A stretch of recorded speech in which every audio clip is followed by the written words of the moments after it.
Bem-vindo a todos a mais um Encontro Nível Acima, um lugar onde a gente busca o desenvolvimento pessoal e profissional através de boas conversas que passam pelos mais diversos assuntos, seja artes, seja gestão, seja economia, finanças, desenvolvimento pessoal é o que a gente quer proporcionar para você. E hoje nós estamos aqui com duas figuras que eu já conheço há algum tempo, que vieram aqui do meu passado aqui envolvido nas artes. Eu sou Leonardo Magalhães, sou diretor da Elo Health, também trabalho como ator, designer gráfico e outras coisinhas mais que vocês vão descobrir durante o tempo.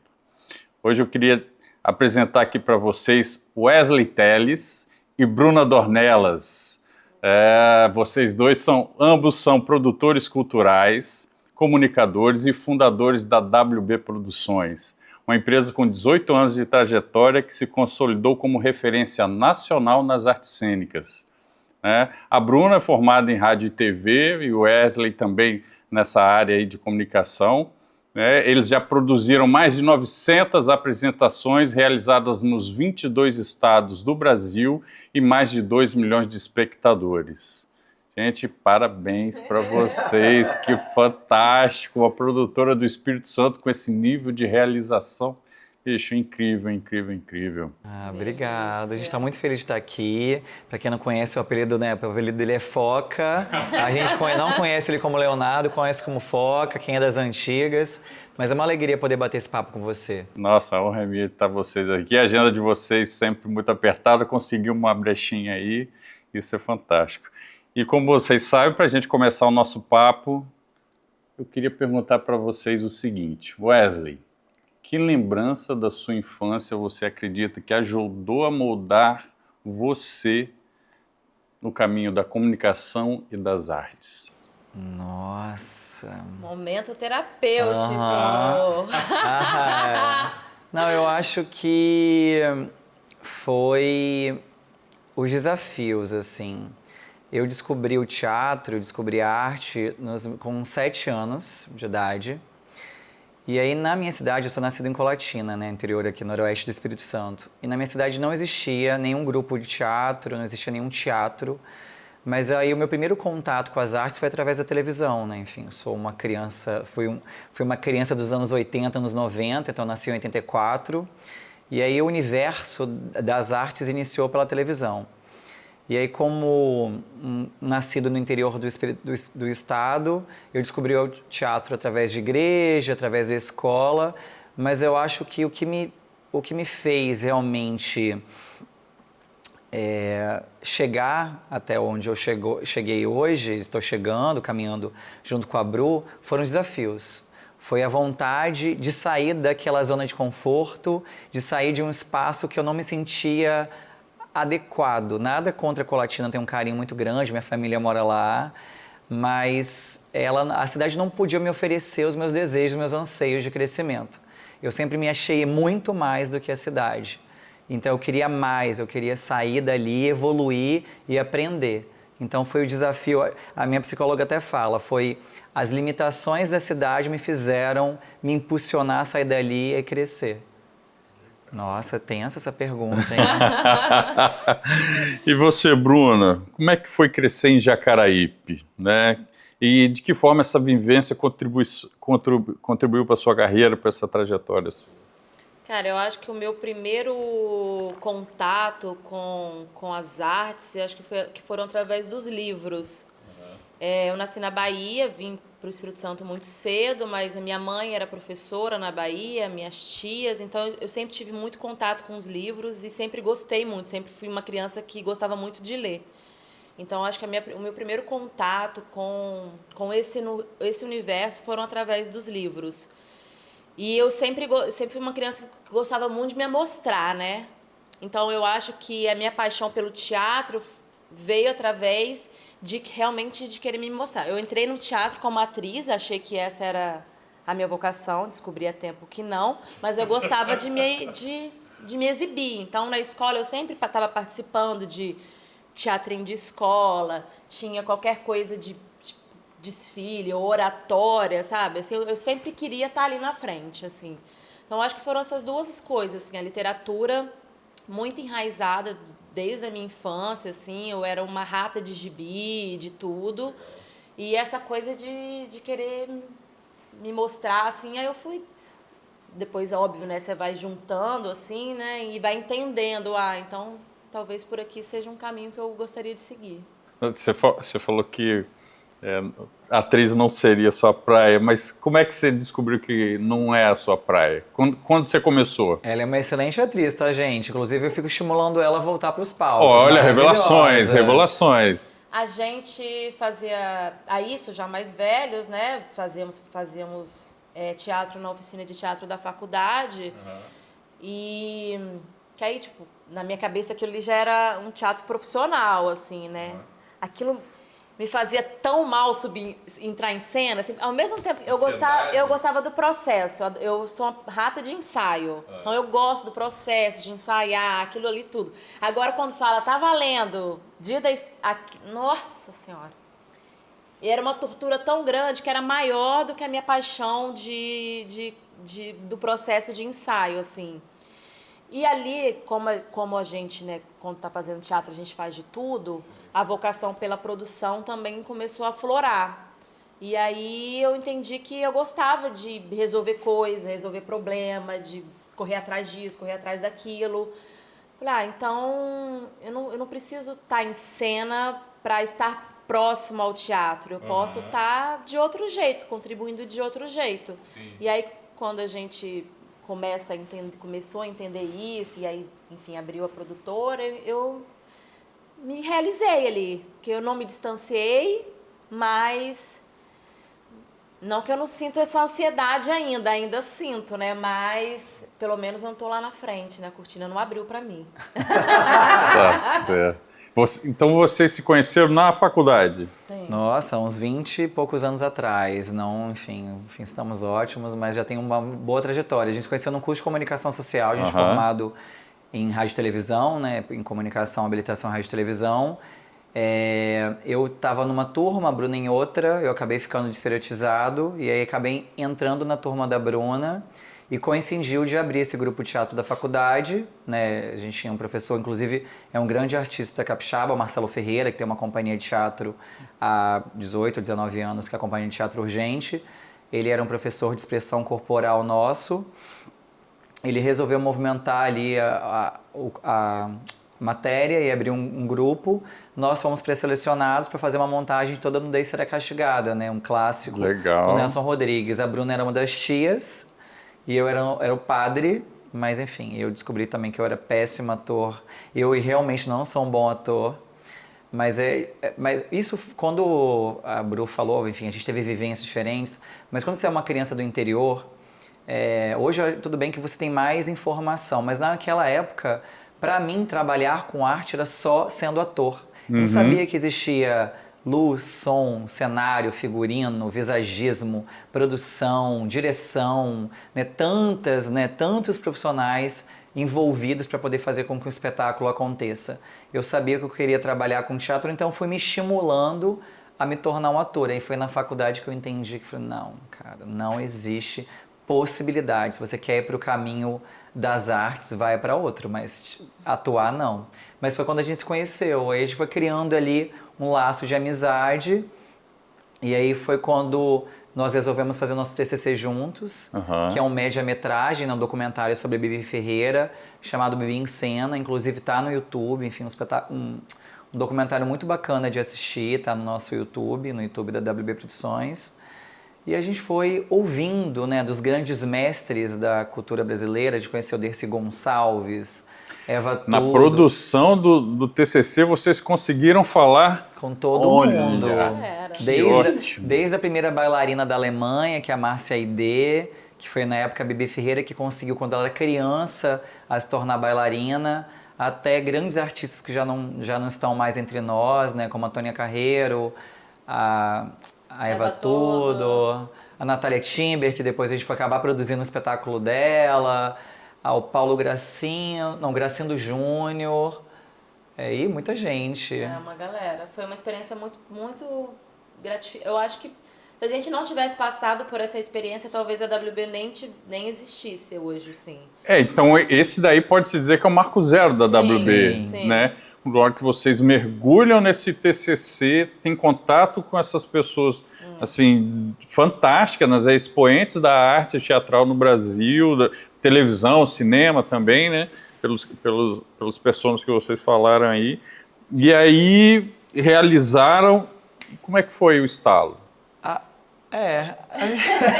Não, as pessoas começaram a falar, na verdade, enfim, a gente não entendia muito bem o que era ser produtor, como era ser empresário. Ontem a gente estava até conversando sobre isso, né, Bruna? O quanto é difícil você empreender, entender sobre empreendedorismo, a gente não tinha essa visão. E as pessoas começaram a falar assim, nossa, mas vocês têm uma pegada de produção, vocês são tão bons produtores, vocês são tão organizados, acho que vocês deveriam se tornar produtores. Durante a produção do... Quando a gente foi fazer esse documentário, o TCC, a gente fez tudo, né? A gente era câmera, a gente produziu, né? A gente, enfim, fez tudo. Então a gente foi, primeiro que a gente fez a pré-produção, né? Que a gente entrou em contato com essa galera, né? Tentava agendar reunião, marcar para todo mundo, enfim. E fomos pro Rio para coletar isso e na época a gente ficou muito em contato com o empresário da Bibi. E ele tinha uma produtora, né? Existe a produtora até hoje, né? Agora ele é mais empresário. Então a gente ficou muito em contato. Na época ele produzia espetáculos, ele faz o que a gente faz hoje. E a gente ficava olhando aquilo, então a gente ia lá para o escritório dele, ficava vendo aquilo, assim. Então a gente falava, cara, muito legal isso, muito legal. E a gente, querendo ou não, já estava produzindo ali, né? A gente já tinha passado pela experiência de produzir lá o espetáculo, e agora produzindo na época produzindo o documentário, e vendo isso, e dividindo as mesmas paixões pelo teatro, e a gente, 2 estudantes, quase criança, e recebendo elogios dessas grandes pessoas, assim, então a gente foi alimentando aquilo dentro da gente, falou, nossa, será que é isso, assim, porque... O nosso outro caminho seria talvez seguir ou para uma emissora de TV ou aqui no estado, né? Mas que não ia fazer a gente feliz, né? Então a gente falou, então a gente abrir uma produtora igual eles têm lá em São Paulo, lá no Rio, vamos abrir uma em Vitória? Vamos fazer isso? Vamos. Aí abrimos, assim, burocraticamente, né? E aí, isso foi... A gente se formou em dezembro de 2006. Em março de 2007 a gente abriu a produtora, mas aí tínhamos trabalhos paralelos, né? O Wesley trabalhava numa loja. Eu comecei a fazer assistente de produção para o Nick. E aí ele estava gravando um documentário na época sobre o Toro Moreno. E aí, enfim, aí a gente meio que ficou...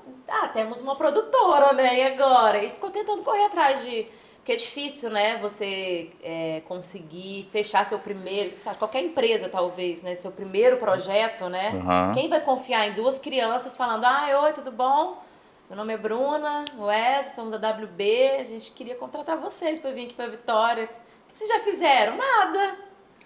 Então, assim, essa dificuldade inicial, mas enfim, conseguimos, aí a gente fez nosso primeiro espetáculo em outubro desse ano de 2007. Então a gente abriu a empresa em março de 2007, em outubro a gente fez nosso primeiro espetáculo. Na época a gente conseguiu uma verbinha assim de patrocínio, né? A gente nem entendia muito bem de lei de incentivo, nada sobre isso ainda. Fizemos, deu certo, a gente viu que Mas é um espetáculo de fora que vocês fizeram produção local. De São Paulo, do Eduardo Martini. Na época ele fazia uma personagem chamada Neide Boa Sorte no programa da Hebe Camargo, né, no SBT. E aí o nome da peça dele é I Love Neide. Enfim, tinha feito a personagem fazia muito sucesso no programa e ele tinha um espetáculo de teatro com ela. Mas realmente tinha uma grande dificuldade, né? Quando você está iniciando qualquer trabalho, até hoje, né? Existe uma resistência para o novo. Então, Bru tinha 21, eu tinha 23. Então, realmente 2 jovens desconhecidos no mercado, num mercado extremamente competitivo, um mercado fechado. E a gente ficou insistindo muito ali, né? Muito desejo e vontade de fazer dar certo, mas empacando com orçamentos e realmente a gente abriu a empresa sem entender o que era uma produtora, sobre custos, sobre o que é produzir, como empreender, como chegar, quais são as possibilidades, os meios, os caminhos.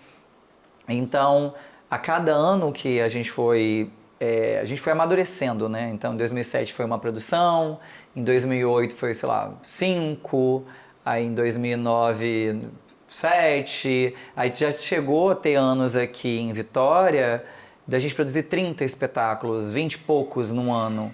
Coisa que Vitória não tem essa prática, assim, sabe? De ter uma, duas, três produções no mesmo final de semana. Então a WB veio muito para profissionalizar o mercado. Leonardo sabe muito bem disso, a gente sempre conversa muito sobre isso, sobre ter um olhar macro de mercado, né? Então, se o melhor mercado cultural do Brasil é São Paulo, vamos pensar conforme São Paulo. Se o melhor mercado cultural do mundo é Nova York, vamos pensar como Nova York. Então, durante esses 18 anos, a nossa visão sempre foi uma visão muito profissional de mercado. Então, a gente sempre vai tentando romper bolhas, furar ali as barreiras para a gente poder alcançar os nossos objetivos e realizar nossos sonhos. Maravilha. E assim, aí vamos voltar ainda lá naquele começo.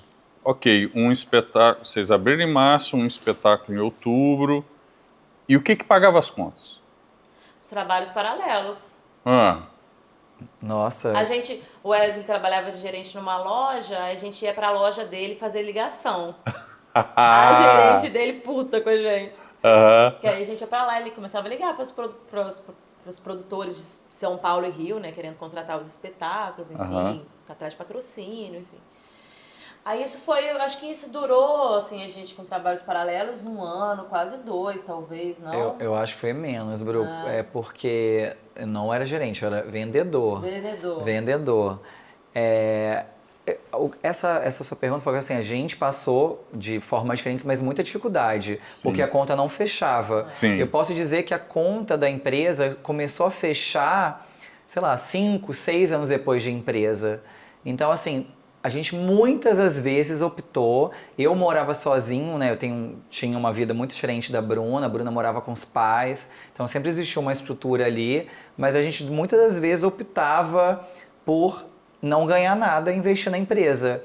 Então, muitas das vezes, a gente fez tudo dentro da empresa. Então, a gente panfletava, eu nunca fui motorista, a Bruna foi motorista diversas vezes, segurança, bilheteiro, camareira, carregador, todas as funções que hoje a gente emprega, nós já vivemos na prática essas experiências, entendeu? A gente teve muita ajuda, assim, no começo, assim, de amigos mesmo, família, enfim, tipo, quando a gente foi abrir empresa, meus pais têm empresa, né? Então, eles já tinham uma contadora. Sim. Então, fala com a nossa contadora, ela abre pra vocês. Então, a gente...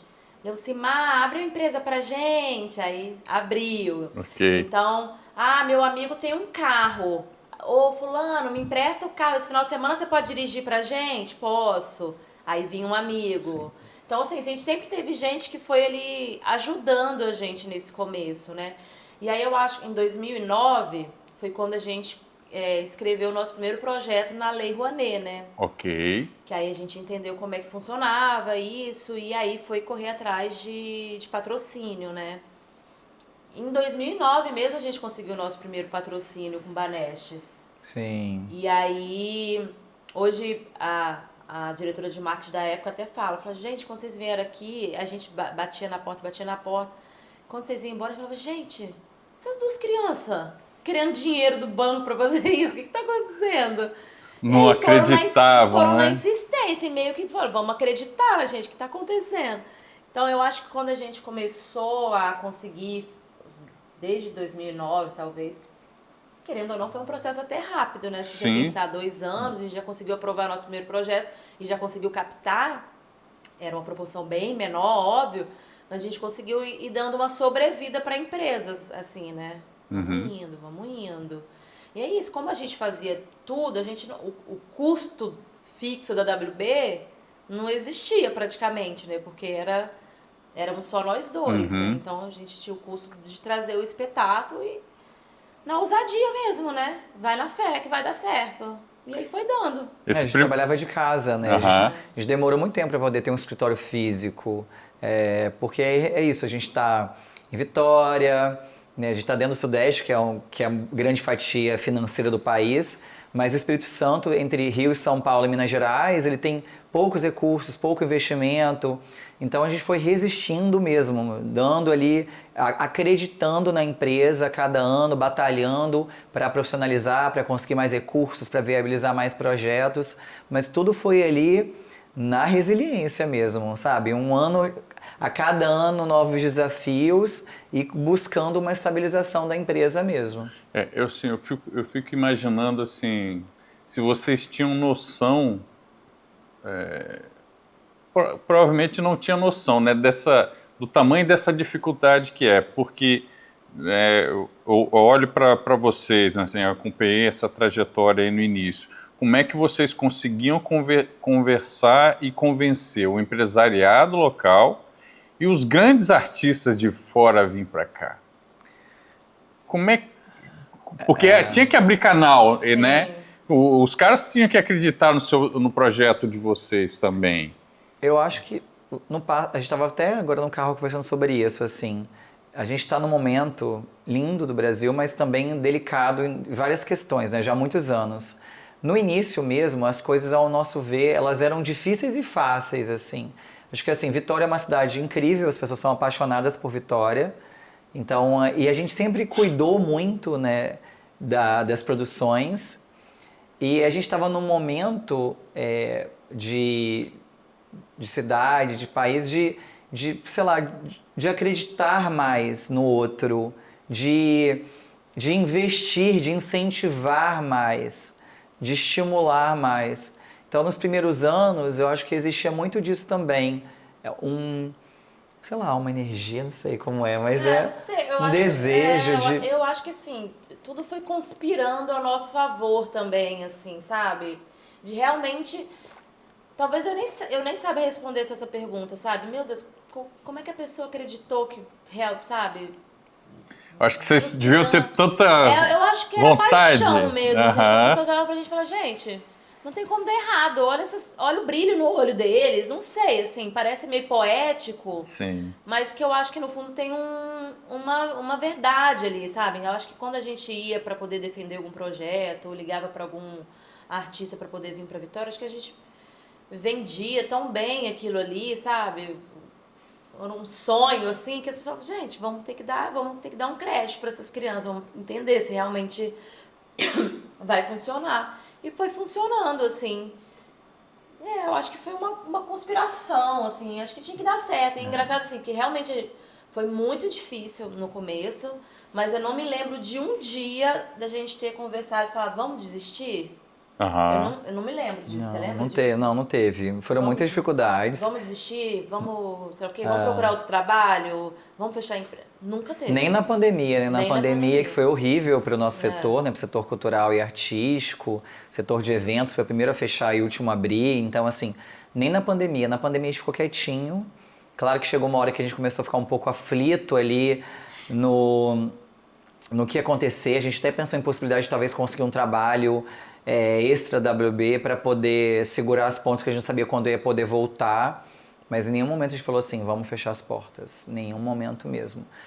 A WB é um sonho nosso, né, que a gente compartilha esse sonho há 18 anos, e a gente vem a cada ano construindo mais sonhos e compartilhando esse sonho com mais pessoas, né, porque a WB não só sou eu e Bruna, né? São milhares de profissionais que estão dentro do escritório aqui em Vitória, tem pessoas em Santos, Rio de Janeiro, São Paulo, enfim, diversas regiões do nosso país que trabalham e que fazem acontecer também.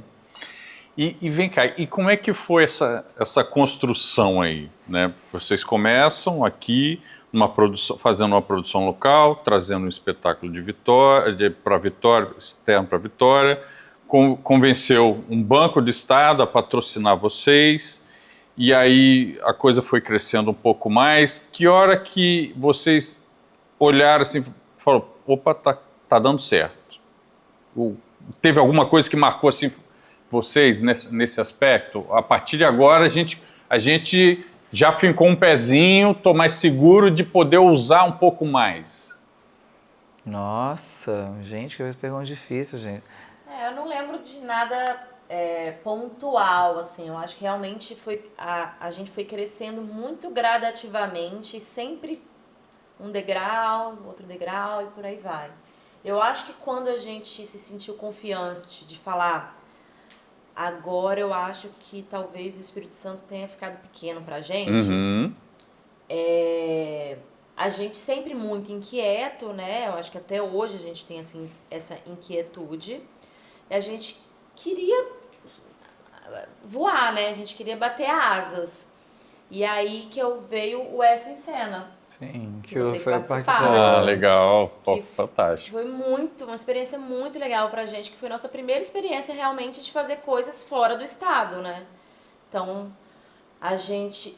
E aí misturou duas inquietudes nossas. Uma disso de que quando a gente trazia os espetáculos pra cá, as pessoas sempre nos questionavam sobre a cena cultural local.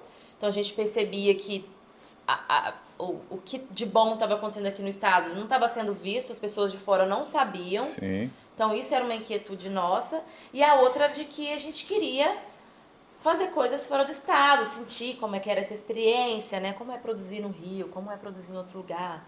Então eu falei, vamos juntar o útil ao agradável, vamos levar o que a gente tem de bom para fora e vamos produzir fora e entender como é que é. Que eu acho que foi super ousado nós. Pegamos 5 grupos capixabas, Isso. botamos debaixo do braço e saímos rodando por 5 capitais do Brasil. E a gente amou aquela experiência, assim. Foi muito gratificante, acho que para todo mundo, né? Sim. Falou, cara, a gente dá conta. Acho que a gente consegue fazer, né?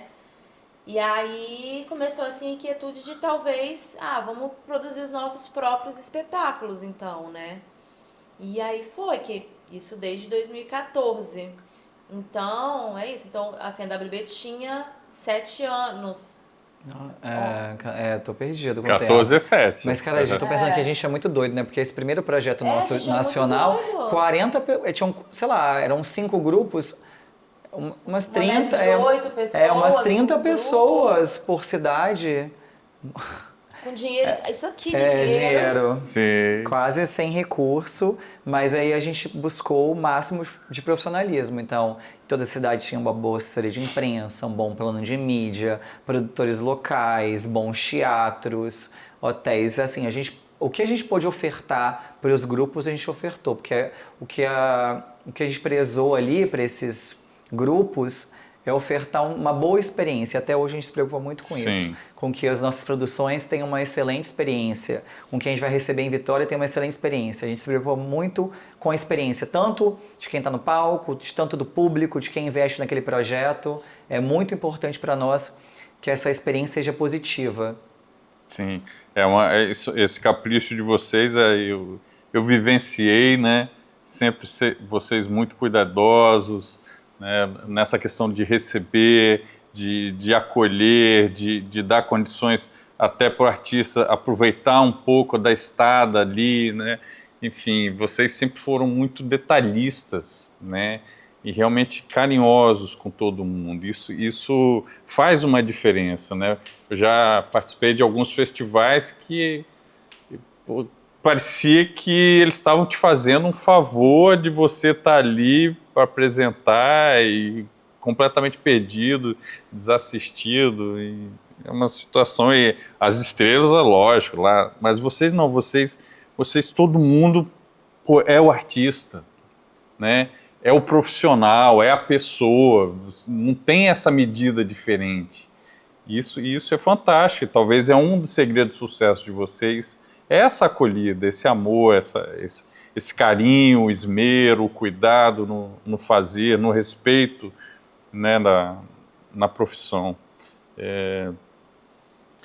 Mas e qual foi a hora que vocês falaram, bicho, agora a gente está ousando mesmo? A gente ousa pouco, sabia? Não é possível. Eu acho, a gente às Não é vezes... possível. Vocês estão produzindo, vão produzir um musical, que era um sonho já que o Wesley falava, assim, desde que ainda vou fazer um musical. E aí, me conta isso aí. Não, eu acho que a gente realmente, eu concordo com a Bruna, a gente ousa pouco. Nós somos um perfil de empresários com bastante pé no chão, a gente pensa muito antes de agir. Em alguns momentos a gente é levado pelo impulso, às vezes dá certo, às vezes não. A gente teve boas e ruins, experiências boas e ruins. Mas, nossa, se eu... Eu acho assim, a gente realmente a gente pensa muito em cada passo. E a gente acredita muito que tudo vai acontecer no momento certo. A gente não tem pressa de nada, assim, sabe? Então a gente tem grandes sonhos, a gente tem certeza que a gente vai realizá-los, mas a gente não tem pressa de que seja hoje, agora, amanhã. Então, assim, a gente faz tudo muito pensado, sabe? Tudo muito bem calculado. Então, assim, ficamos de produtores locais por muito tempo, porque a gente acreditava que era aquilo ali no momento. Quando a gente entendeu que a gente podia dar mais um passo, a gente deu. Quando a gente entendeu que a gente podia fazer negócios internacionais, a gente foi. Então a gente entra para ganhar. Então a gente entra Legal. sabendo, pelo menos a gente entra com essa confiança. Pode dar errado? Pode dar errado, mas a gente realmente mapeou tudo para que dê certo. Então a gente entra assim, para tentar minimizar ao máximo os nossos riscos. Então, quando fazer um musical, assim, sempre realmente foi um sonho de anos. Mas a gente, no momento certo vai acontecer. E tá quase. Sim. Tá quase, sim. Ano que vem de ano que vem não passa. Isso aí. Então, é isso, assim, a gente esperou completar a nossa maioridade para nos sentirmos 100% preparados para poder fazer um grande musical.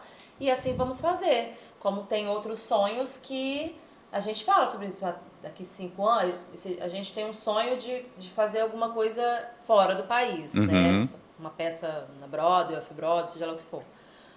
Em 5 anos, talvez, mas talvez daqui 10, não sei. Então, assim, a gente tem certeza que a gente vai fazer. A gente não tem pressa, a gente vai se maturando para quando chegar o momento a gente estar 100% preparado, assim. Sim. Pode vir, a gente está pronto. Porque a vida do produtor, a gente não tem aposentadoria, né? Então, o desejo é de continuar trabalhando. Acho que vai mudando, né? Com a maturidade, com o tempo, você vai mudando muito seu olhar do seu trabalho em si. Então, hoje a gente tem realmente muitos sonhos e vai entendendo que cada sonho tem o seu tempo, seu espaço, seu período para ele ser executado. Mas o musical, para quem não imagina, são diversas pessoas, né, contratadas. Então, são caminhões e caminhões de cenário, caminhões de figurinos, toneladas de cenário, 100, 200, 300, milhares de pessoas trabalhando, um orçamento de milhões. Então, assim, é uma outra estrutura.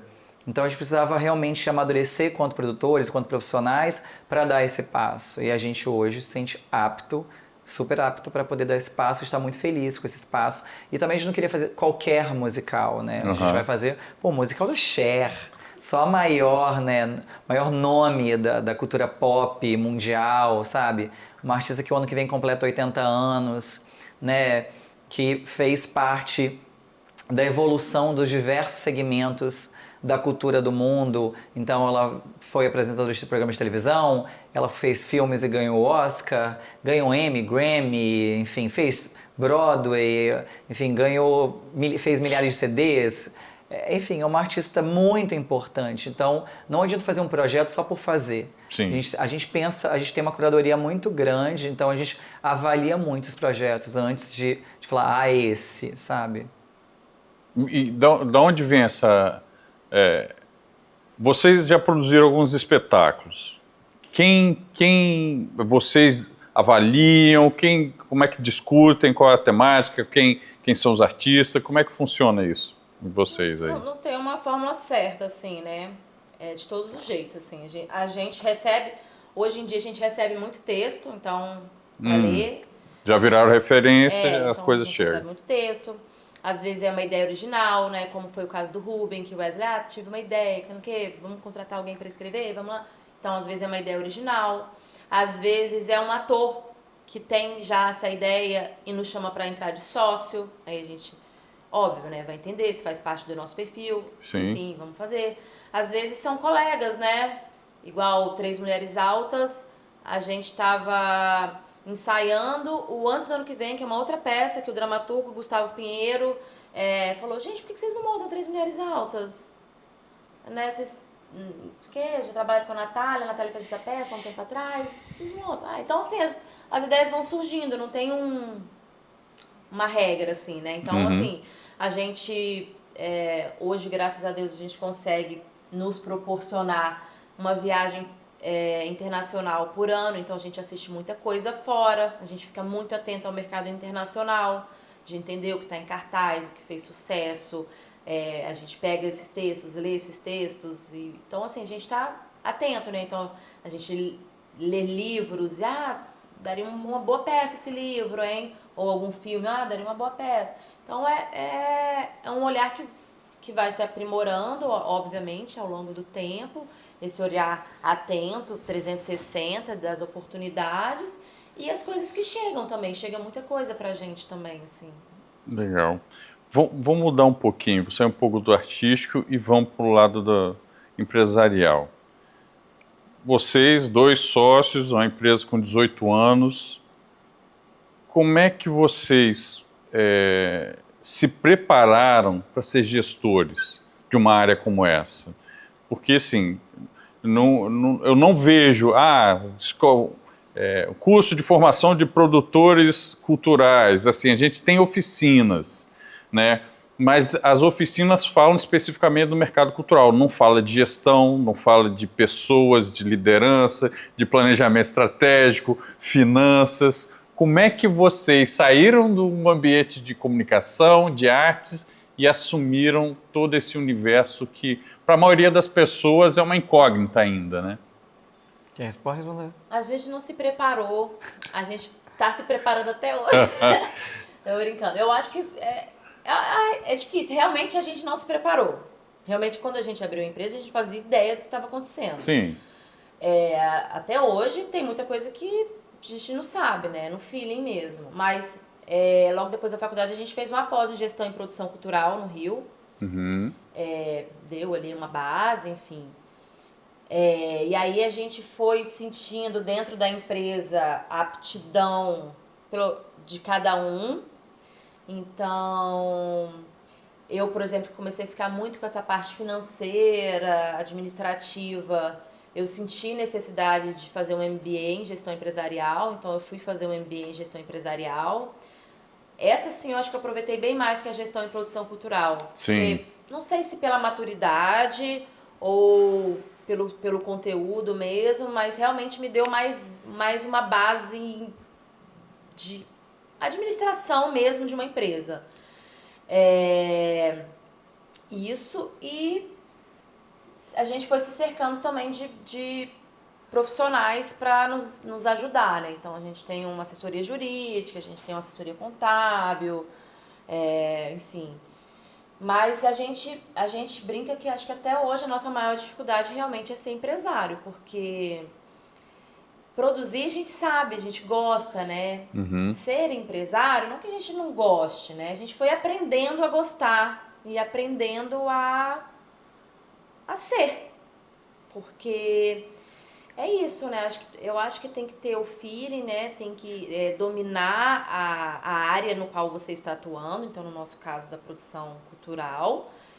E o dia a dia, né? Você vai entendendo, assim. Então, assim, no começo da empresa, quando começou a entrar uma graninha, a gente ganhava um dinheiro no mês, dividia por 2 e vambora. E depois a gente foi entender que não, tudo bem, a gente é sócio, nós somos donos, a gente pode ter um salário, né? A gente pode ter um prolabore ali, a gente pode ter um dinheirinho ali que a gente pode contar por mês. Porque a gente, sim, né, se desse lucro a gente ganhava o dinheirinho, se não desse tá tudo bem, vida que seguia e... Então a gente foi ajustando, né, as coisas durante o tempo, mas é difícil, né? Eu acho que por mais que tem muitos faculdades de administração, essas coisas, mas eu acho que a prática é tudo, né? Entender como é que funciona para as peculiaridades de cada empresa, né? Sim. É um desafio mesmo, né? Empreender, ser empresário é um desafio diário. Ainda mais sendo empresário do setor cultural, né? Sim. Porque você vai dialogando com as outras empresas, claro que existem várias empresas maravilhosas e com uma visão ampla, né, da importância que é investir em cultura, que é a importância de ouvir a cultura, respeitar a cultura e propagar, mas muitas das vezes, principalmente quando você é um empresário novo no setor, né, ou você não está respaldado ali com projetos de grande visibilidade, você parece que está pedindo alguma coisa, parece que você está quase pedindo esmola para outra empresa. Ela não reconhece a importância daquele investimento. Então você tem que ensinar, você quanto empresário, você tem que ensinar outro empresário quanto é importante valorizar o seu trabalho, valorizar a sua empresa. É difícil assim, né? A gente vive num país riquíssimo culturalmente, né, que respira e impulsiona a arte, não só no nosso país, mas o mundo todo. Nosso país ele é um exemplo ali, mas a gente ainda batalha muito para ser valorizado. Então, assim, eu acho que eu e Bruno e vários outros empresários do setor cultural, acho que o grande desafio é ser, não sei se a palavra certa é reconhecido, mas ser melhor atendido nos aspectos dos investimentos, assim, sabe? De você não patrocinar um projeto porque estou fazendo um favor, sabe? Mas sim porque você acredita no que aquilo pode transformar outro, no que aquilo é importante para a sociedade, para o meu país, para a minha cidade e para tantas outras pessoas que são atingidas através daquele produto que é produzido, que é realizado. Sim.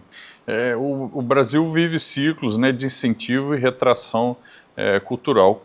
Qual a visão de vocês a respeito disso, desse setor, que é essa confusão, né, e o olhar também de vocês sobre as leis de incentivo? Ela é uma coisa que funciona mesmo, que é necessária, ou ela, de certa forma, também puxou o tapete de um mercado de cultura? Nossa, a lei de incentivo é extremamente necessária. Sem ela não se produz nada no Brasil. E as leis, só para a gente poder entender, elas não existem só no Brasil, elas existem em qualquer lugar do mundo. Cada país tem a sua ferramenta de possibilitar, né, a realização de projetos. Não só no teatro, mas exposições, música clássica, orquestras, música popular, erudita, balé, dança e por aí vai.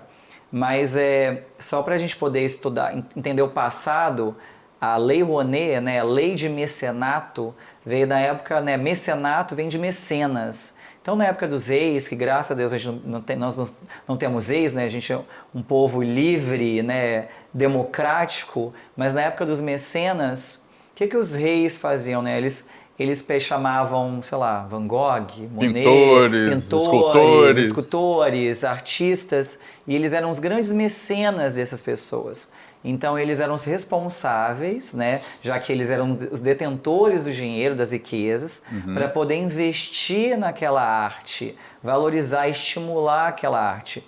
Então a lei de incentivo à cultura, tanto em âmbito federal, estadual, municipal, ela é uma lei de mecenato. Ou seja, quem tem o dinheiro? O país, né? Ou seja, o país, o estado ou o município. Então é uma forma de investir, porque é investimento em cultura. Um país ele necessita de livros, de arte, a gente precisa impulsionar.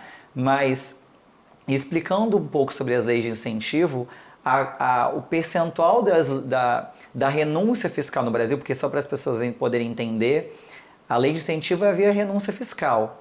Só que a cultura no Brasil ela não representa nem 1% do montante que é de renúncia. Então as pessoas não entendem que, imagina, se eu tenho uma fatia financeira e aí eu tenho 100% daquele dinheiro, 1% é renúncia da cultura. Os outros 99% são indústria farmacêutica, indústria automobilística, indústria de fogões e geladeiras, várias outras empresas também têm renúncia fiscal. Aí a pessoa está podendo entender, porque a cultura, né? Porque vive sendo bombardeada via fake news e desinformação. Primeiro, o governo não repassa nada para nós. O que acontece é, um empresário do setor cultural, uma pessoa que tem um currículo e que faz um trabalho como se fosse um TCC, ela tem que fazer objetivo, justificativa, orçamento conforme tabela de FGV, conforme tabela de sindicato.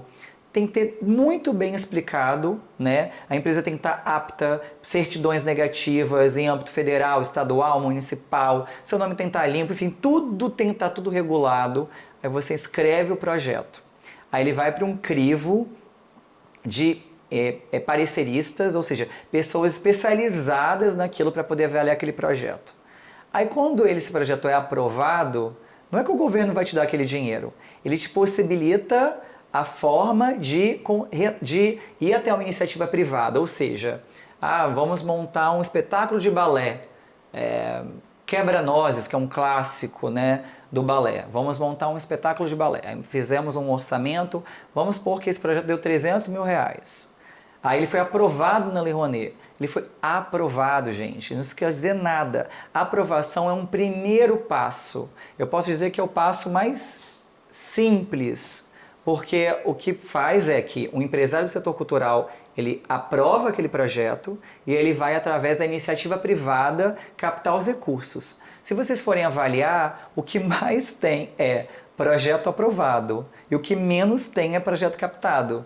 Então, nem metade do que é aprovado é captado, quem dera. Então, sei lá, eu não sei de forma percentualizada, mas infelizmente muitos projetos são aprovados e nem metade são captados. Porque aí o que a gente faz é cria um projeto comercial, leva até as empresas conseguem investir via renúncia fiscal, ou seja, a empresa, no lugar de pagar uma parte do imposto de renda para o governo abre mão daquele imposto de renda para poder fazer com que a empresa invista. Então, quem investe somos todos nós, a classe trabalhadora, os brasileiros, mas é através de ramificações. Então, o governo federal, ele aprova, aí o empresário pega esse projeto e vai até a iniciativa privada, mas o governo não repassa nada para nós. E é tudo extremamente transparente. Existem vários portais com notas fiscais. Cada centavo gasto de um projeto, ele é via nota fiscal. Então, existe um dado da FGV muito importante, que a cada R$1 que é captado de um projeto incentivado via Lei Rouanet, volta R$1,50, R$1,60 para o Brasil. Ou seja, de toda a renúncia fiscal brasileira, o governo Brasil recupera o dinheiro, lucra através das emissões de nota fiscal, gera emprego e tem todo um trabalho social. Porque se vocês poderem avaliar de um projeto, vamos supor, um quebra-nozes da vida, 10% ou 20% da capacidade total daquele teatro é destinado a instituições sociais, ou seja, essas pessoas ganham de graça ingresso. Aí eu vou perguntar a você aí que está na internet, no Instagram, alguém já bateu na sua casa e te ofereceu uma geladeira de graça? Um fogão, um carro? Alguém bateu? Porque a gente liga para as escolas públicas oferecendo ingressos gratuitos. Será que as pessoas que bombardeiam a lei, elas sabem disso? Que as escolas públicas ganham, as instituições sociais sem fins lucrativos ganham milhares e milhares de ingressos gratuitamente? E aí outra, cotas de preços populares, ingressos a partir de R$20. Você vai ver um musical da Broadway por R$20 o ingresso, R$40. Se você for em Nova York, o ingresso mais barato para assistir uma peça é $100, $150. E aí será? Na Broadway não tem meia entrada. Em West End, na Inglaterra, não tem meia entrada. Então, assim, o Brasil precisa pensar grande. Nós somos uma potência no mundo.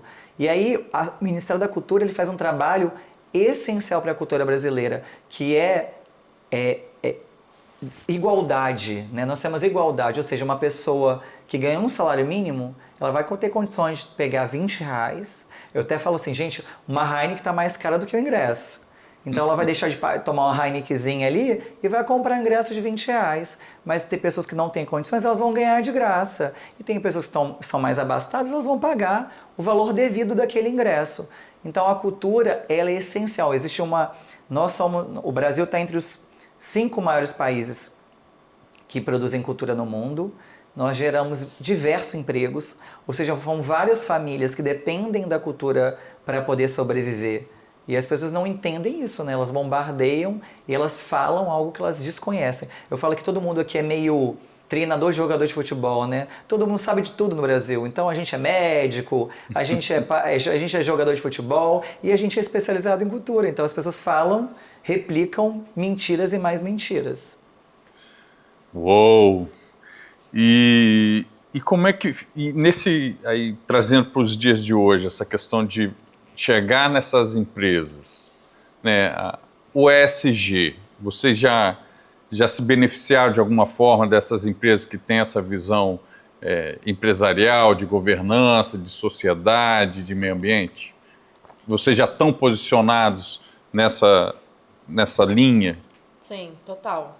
Todos os nossos projetos a gente tem esse olhar para o ESG.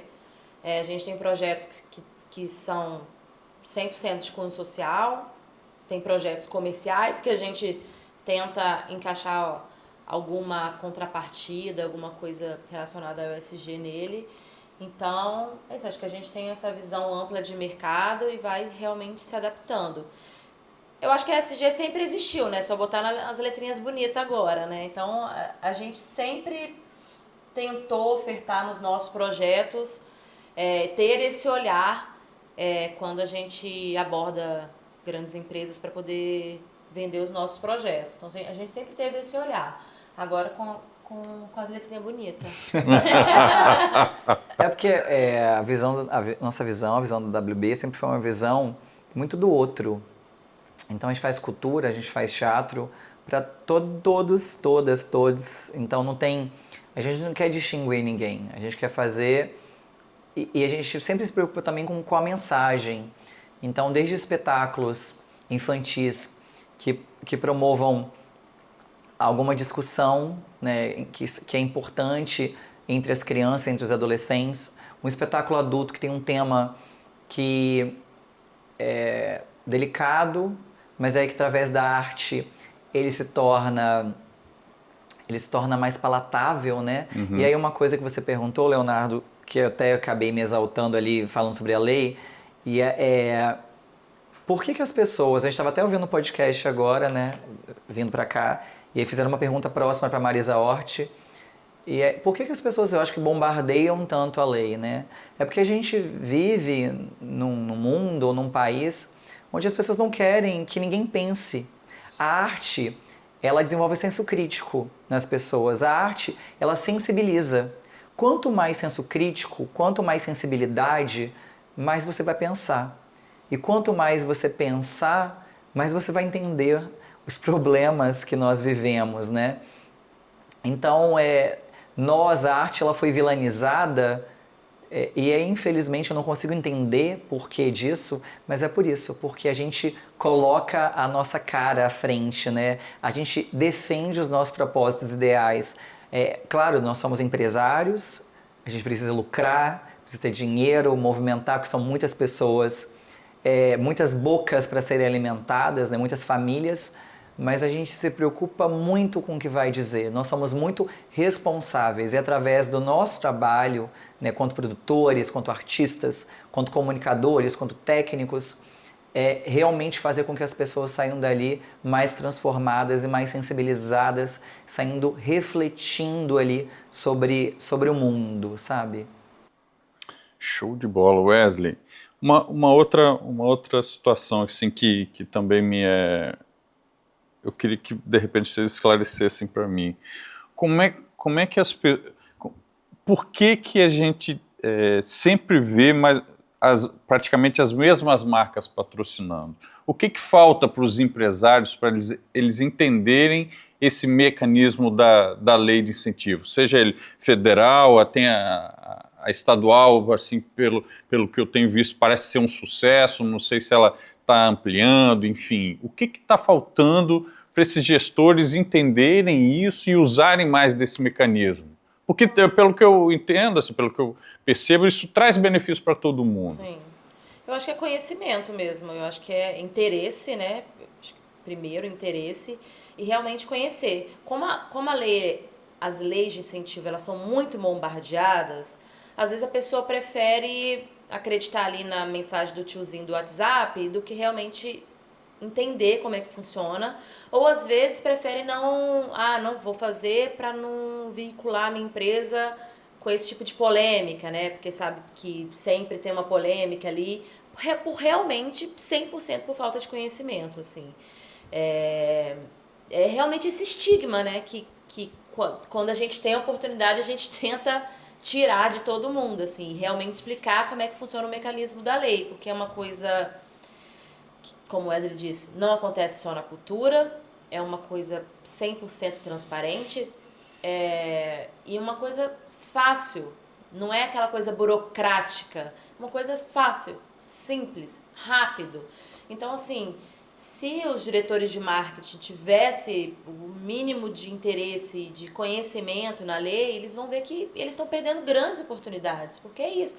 Tem muitos projetos bons aprovados aí que estão só esperando isso, assim.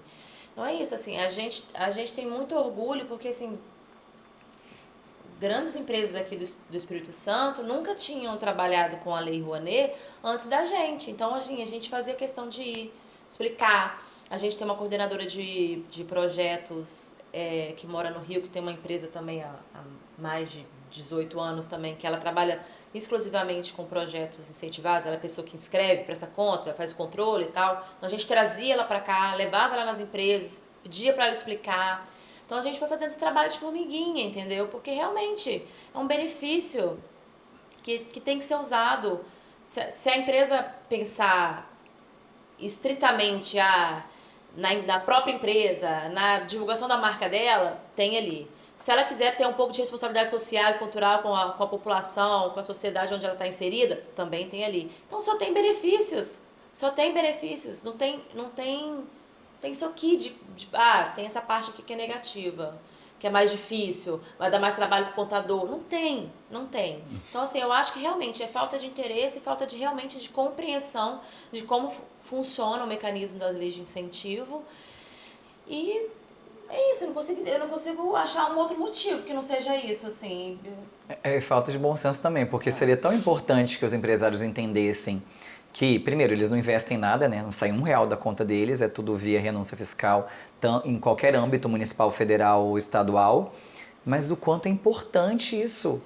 Eu acho que, às vezes, o empresário tem que parar de pensar só no lucro dele, é claro que é importante, mas ele precisa entender que uma atitude como essa, ela propaga, né? Então, o seu Joãozinho, eu vivo numa cidade do interior, aí seu Joãozinho patrocinou uma apresentação de um show.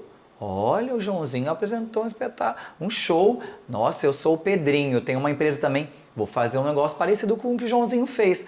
Então, realmente, né, voltar no passado, em grandes momentos. Esses dias eu fui ver um espetáculo que contou na época da história do MASP, né? Assis Chateaubriand, e aí, enfim, por que a compra de todas as grandes obras de arte, Monet, Van Gogh, e ali a visão. Então, o empresário, ele precisa ter uma visão ampla de mercado, né? A longo prazo. Então, deixa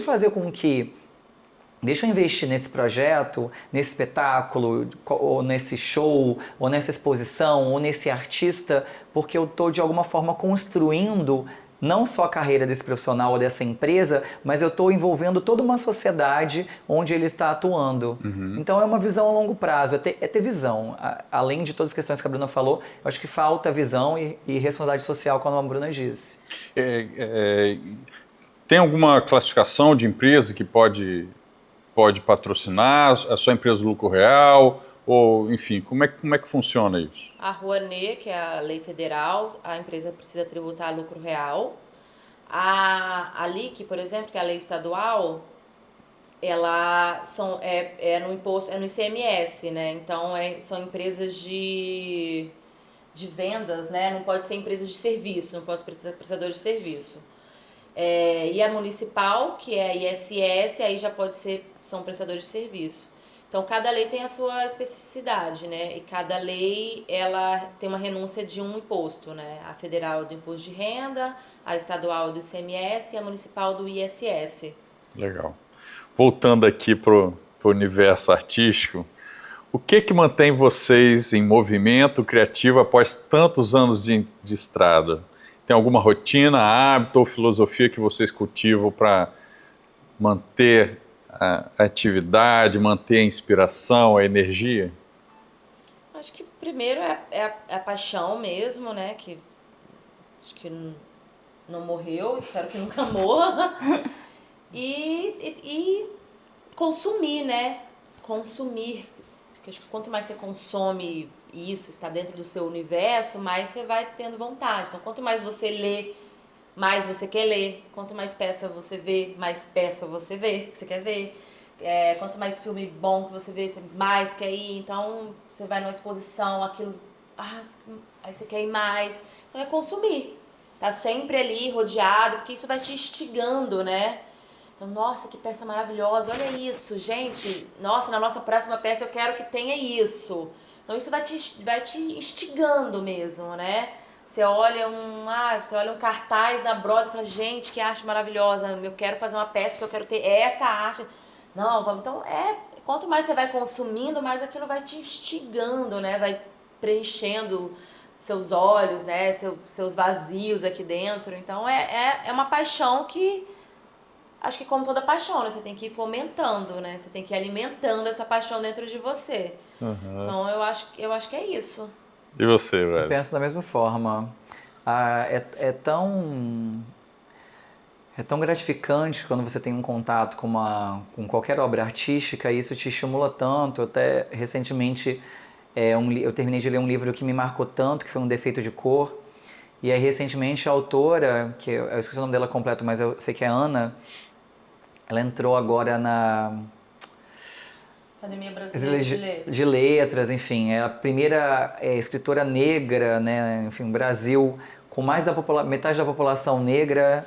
Nós em 2025, isso eu não consigo entender, sabe? Tudo bem, já é um passo importante, mas precisam dar outros tantos.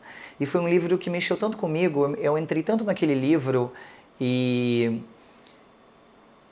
fiquei tão emocionado naquele livro, sabe? Parecia que era um alimento, sabe? Que você mastigava aquilo te fazia tão bem.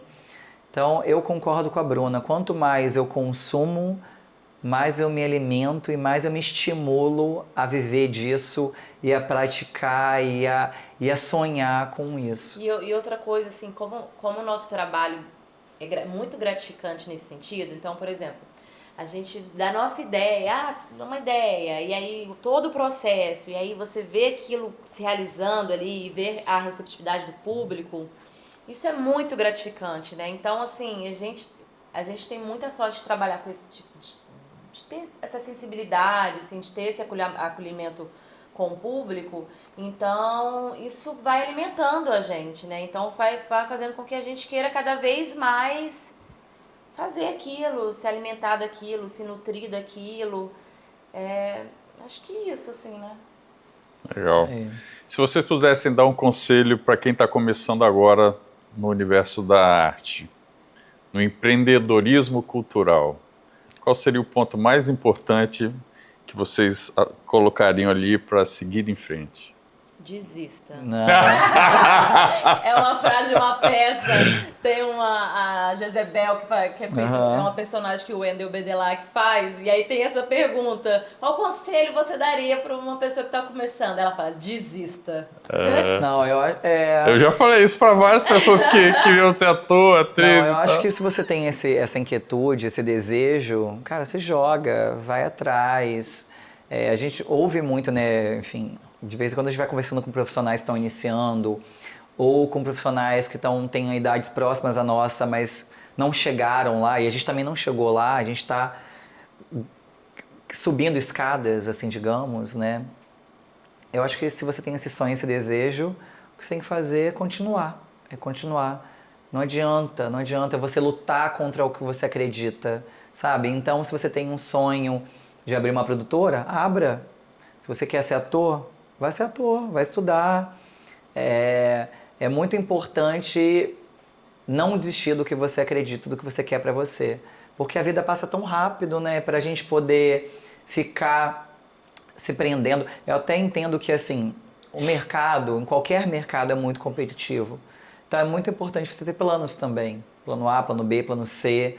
de possibilidades, né? Porque a gente vive num mundo capitalista onde a gente tem que sobreviver. Isso aqui é uma selva. Então, nem sempre, né? Quantos atores aí estão batalhando para chegar lá, ou para conseguir um trabalho e não conseguem? Quantos produtores, quantos... Até médicos, gente. Tem médicos milionários, tem médicos ali ralando pra caramba, não estão passando fome, mas estão, né? A vida é difícil. Então, a gente vive num país de muitos doutores, né? Que a pessoa acabou de se formar, um advogado acaba de se formar, ele é doutor, um médico acabou de se formar, é doutor, e um professor que tem pós-doutorado não é chamado de doutor. Então, os valores estão muito deturpados, né? Então, assim, é difícil entender por quê, por onde a gente chegou, sabe? Então, eu acho que se você tem aptidão, tem talento, tem desejo, vá correr atrás, conversa com profissionais do setor e não desiste, não desiste. Uma hora vai acontecer. Se a gente tivesse desistido, não estou querendo passar ali uma história, mas eu mesmo, enfim, a minha história de vida... Ai, meu Deus, bati no microfone. Mas a minha história de vida, quantas vezes eu tive que deixar de investir em mim, né, na minha vida ali, para investir na WB, né, na época eu andava de ônibus, então eu tinha o dinheiro da passagem, dinheiro de comprar, sei lá, um negócio que eu queria comprar, mas é o dinheiro da passagem, então vamos lá, quantas vezes eu e o Bruno a gente se encontrou na porta das faculdades, panfletando coisa que eu sempre odiei. Eu valorizo esse trabalho, mas eu nunca gostei, nunca me senti à vontade, porque as pessoas não olham pro seu olho, né? Elas te ignoram, né? Elas acham que elas te veem de uma forma muito humilhante. Não que eu me senti humilhado perto dessas pessoas mesmo, mas eu estava ali batalhando pelo que eu acreditava. Então eu acho que é isso. A gente às vezes cai, dá 2 passos para trás para dar passos maiores para frente, mas se você tem esse desejo de vencer, se você acredita em você, você tem que lutar. Eu acho que eu diria talvez paciência, assim, né? Porque assim, empreender, qualquer área que seja, é difícil, né? Tem as dificuldades. E às vezes a gente entra já querendo ser grande, né? A gente já entra querendo, não, quero faturar milhões, quero isso e aquilo, né? E não é assim, né? Eu acho que realmente, assim, é a paciência, é entender que vão vir 50 mil nãos, daqui a pouco vai vir um sim. E a gente tem que realmente ter paciência, porque se é o que você gosta, né? Se você tem realmente uma aptidão para aquilo, vai fazendo o seu trabalho, porque uma hora as coisas realmente vão acontecer, né? Mas é isso, tem que ter paciência, tem que ter paciência. E uma coisa que a gente falou, e você também reforçou, que é uma coisa que a gente prioriza muito na WB até hoje, são os detalhes. Então, assim, não adianta, a gente, óbvio, tem que pensar no todo, mas a gente tem que pensar no piquitito também, assim, é nos detalhes, assim. Eu acho que a gente vai ganhando nos detalhes, e é coisa boba. Às vezes o detalhe é uma coisa boba, assim, sabe? Então, é pensar nos detalhes para a gente tentar manter ao máximo a nossa qualidade. E uma coisa que a gente sempre se policia, que é o brilho no olho, né? Porque, assim, é cansativo. Sim. Tem hora que é um saco, tem hora que eu não quero ir pro teatro. Quero ficar em casa, no final de semana sem fazer nada, entendeu? Mas se a gente vê, a gente se observa que a gente já tá perdendo essa paciência, que a gente tá perdendo o detalhe, tá perdendo isso, a gente fala, opa, tá na hora de abrir o olho. Porque é ruim quando você entra no automático, né? E aí você vai. Quando você vê, você perdeu a essência. E aí quando você vai perdendo a sua essência, né? Vai perdendo o seu brilho no olho, a sua empresa vai perdendo também. Vai tudo perdendo. E as coisas vão... Quando você pensa que não, as coisas são muito perecíveis, né? Então, Então a gente precisa realmente se policiar, ficar sempre atento. Então eu acho que meu conselho é paciência e detalhe. Legal, legal. É bom você ter tocado nessa questão. E qual foi o momento, assim, talvez não foram de vocês dois, mas cada um de vocês, qual foi o momento pessoal de vocês que vocês se sentiram, bicho, eu tô no fundo agora? Cara, 2023 foi um ano muito difícil pra gente. Como a gente parou na pandemia, né? Ficou 20, 21, começou a voltar início de 22 com as restrições, a gente ficou com muito projeto acumulado. E a gente trabalha com muita antecedência, então a gente tem projetos aqui até 2028. Então a gente já tinha os nossos projetos de 2023, acumulou 20, 21 e 22, e a gente teve que realizar tudo em 23. Então foi assim, a gente realmente foi no fundo do poço ali, assim, de exaustão, de, sei lá, de passar meses sem ter um dia de folga, porque os nossos eventos são nos finais de semana, mas de segunda a sexta a gente está planejando os eventos, então não tem isso de, eu trabalho final de semana, vou folgar segunda e terça, a gente não tem isso, então a gente trabalha full time, assim. Então 2023 foi muito, muito, muito, assim. A gente ficou sem vida pessoal, saúde no lixo, a gente ficou na merda. Sobrevivemos. A gente sobreviveu, mas a gente entendeu que era um momento e a gente conversou e falou, nunca mais a gente vai ter um 2023 na nossa vida. A gente, graças a Deus, não tanto, mas às vezes a gente pode escolher, né, algumas coisas. Então, agora a gente escolheu respirar. Então, assim, a gente tá respirando, assim, né. E eu espero, assim, de coração que realmente não aconteça, assim, porque a gente é isso que eu acabei de falar, né? Se acontece, assim, a gente vai se perdendo, né? E não é bom, não é bom pra ninguém, né? Então eu acho que 23 pra mim foi um ano bem difícil. Você também?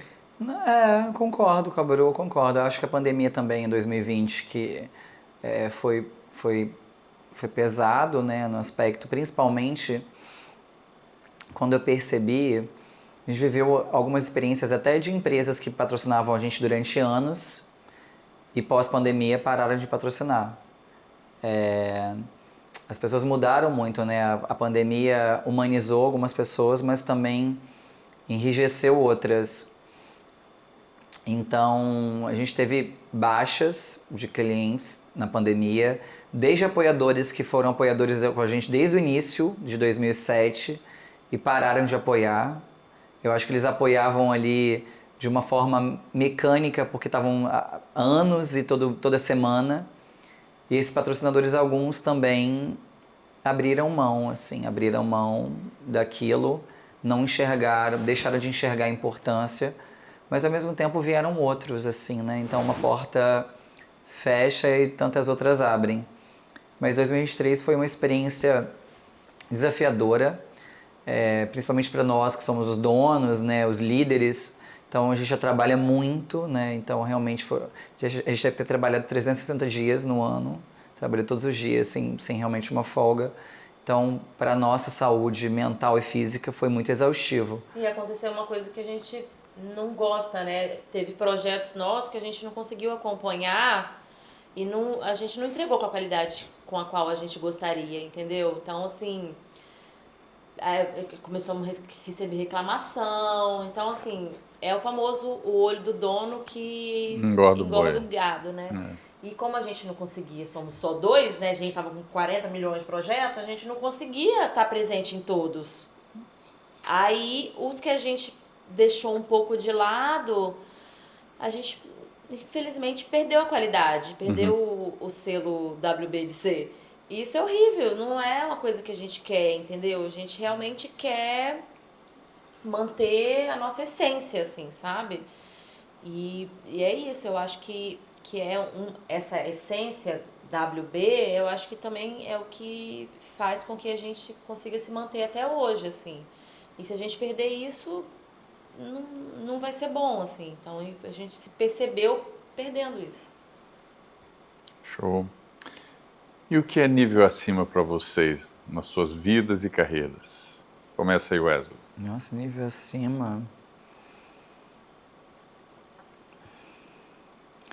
Não sei, eu acho que nível acima eu tá bem comigo mesmo, eu fazer o que eu gosto, eu trabalhar do lado de pessoas que eu acredito e que eu admiro. Acho que pra mim nível acima é isso. Eu acho que a gente vive num mundo, né, nesse mundo capitalista, as pessoas têm uma impressão muito errada do que é nível acima, né? Talvez as pessoas respondam a ganhar milhões, ter imóveis, carros, viagens, enfim, tudo que está ligado ao consumo. A gente é bastante ambicioso, mas eu acho que o nível acima é trabalhar com respiro, trabalhar com admiração, trabalhar com a inquietude, trabalhar com os desafios, e aí com isso você vai se tornando, você vai estar sempre no nível acima, você vai estar sempre, e um nível acima também é sempre pensar, na produção é sempre pensar à frente. Então você estar um nível acima é sempre você se antecipar dos problemas, é sempre pensar à frente do que está acontecendo. E você, Bruno?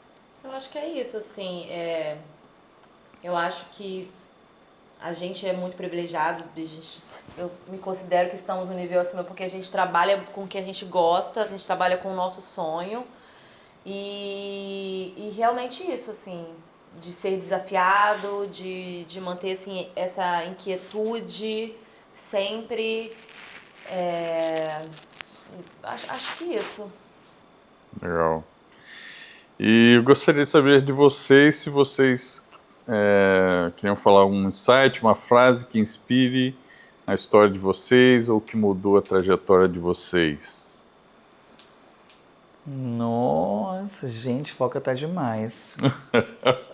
Qual aquela frase que tá no escritório lá do 103 mesmo? Do Arthur Miller?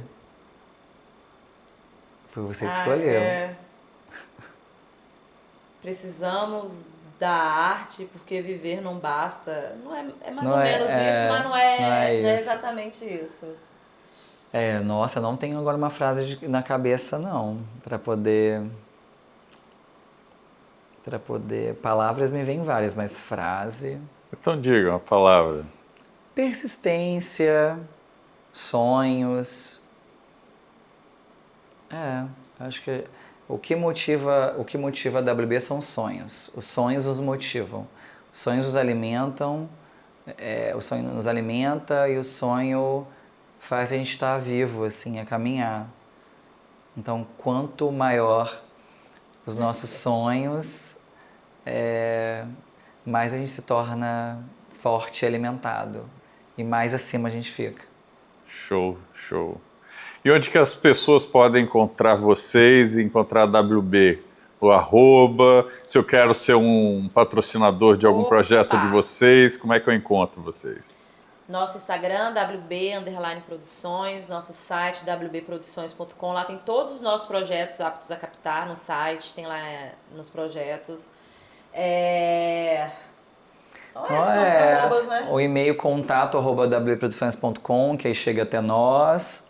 E aí, como estamos aí no final do ano, gente, por favor, você que é empresário, quer incentivar aí a cultura, tanto da sua cidade, tanto do seu estado ou da cultura brasileira, entre em contato conosco, vamos conversar, vamos se aproximar vamos conhecer, quero que vocês conheçam um pouco sobre as leis, os nossos projetos, não só os projetos da WB também. Sim. A gente vive num estado com tantos outros produtores, tantos artistas, então invista em projetos. É importantíssimo ali, além de você gerar milhares de empregos, você está fomentando uma economia ali que precisa muito do seu patrocínio. Isso. Só para arrematar aí, quais são os festivais que vocês já produziram no Espírito Santo? Porque talvez as pessoas não saibam quem são vocês. Os nossos clientes do Espírito Santo, o Banestes foi durante muitos anos, a Unimed, a ArcelorMittal, a Porto, a Águia Branca, o S Gás. As empresas do estado? Eu tô falando do estado. Acho que...